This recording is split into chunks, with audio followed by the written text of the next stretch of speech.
ജീവിതം തൊലയ്ക്കാനോ? ഇനി ഇതാണ് എന്റെ ജീവിതം അനന്തു.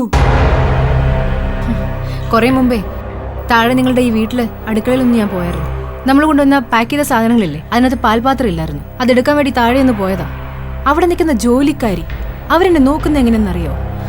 നിങ്ങളുടെ ചേട്ടത്തിയമ്മ അവരുടെ അടുത്ത് പെരുമാറുകയും സംസാരിക്കുകയും ചെയ്യുന്ന എങ്ങനെയെന്ന് അനന്തുനറിയോ?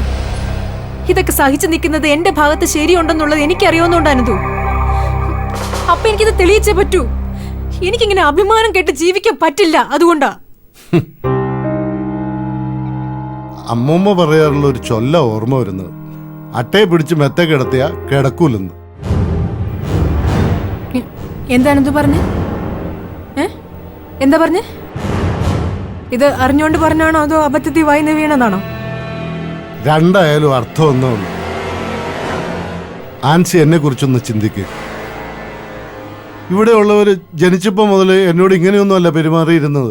ഈ കുടുംബത്തിന്റെ അന്തസ്സിനും അഭിമാനത്തിനും നിരക്കാത്ത രീതിയിൽ ഞാൻ ജീവിച്ചു. അപ്പോൾ അവർ എനിക്ക് നെഗറ്റീവായിട്ട് ബിഹേവ് ചെയ്തു. അങ്ങനെയുള്ള ഈ കുടുംബത്തിൽ ഞാൻ പിഴച്ചവളല്ല എന്ന് തെളിയിക്കാൻ വേണ്ടി കേസായിട്ട് അതിന്റെ പുറകെ കിടക്കാന്ന് വെച്ചാൽ ഒന്ന് ആലോചിക്ക്. അത്യാവശ്യമുള്ള കാര്യമാണോ? സത്യത്തിൽ നല്ലൊരു കുടുംബജീവിതം, മനസമാധാനമായിട്ട് ആ ഒരു ജീവിതം അതല്ലേ വേണ്ടത്? ഒന്ന് ആലോചിക്കാൻ ആൻസി.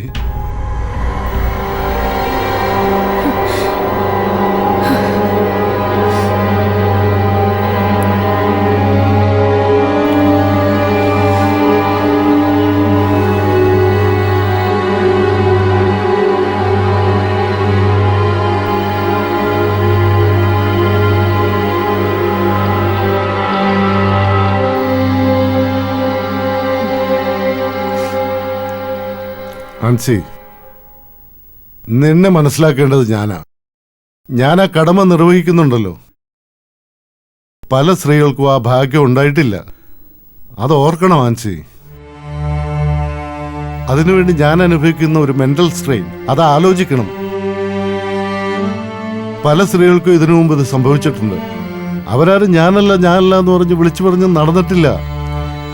അതിനുവേണ്ടി സ്വന്തം സ്വസ്ഥതയും ഭർത്താവിന്റെ സ്വസ്ഥതയും ജീവിതവും നശിപ്പിച്ചിട്ടില്ല.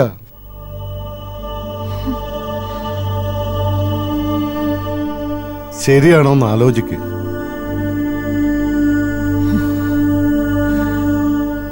ആൻസിക്ക് ഇപ്പോ ഒരു ശരി മാത്രമേ ഉള്ളൂ. എന്താ ആ ശരി മാത്രമേ എനിക്കിപ്പം മനസ്സിലാവത്തുള്ളൂ. കാരണം ഞാൻ കളിമണ്ണല്ല.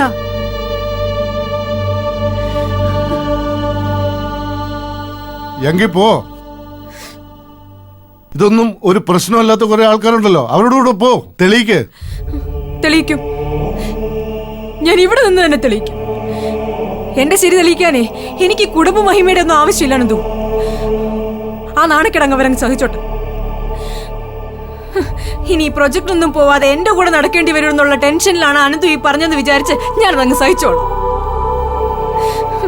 പക്ഷേ ഒരു കാര്യത്തിൽ എനിക്ക് വിഷമമുണ്ട് അനന്തു.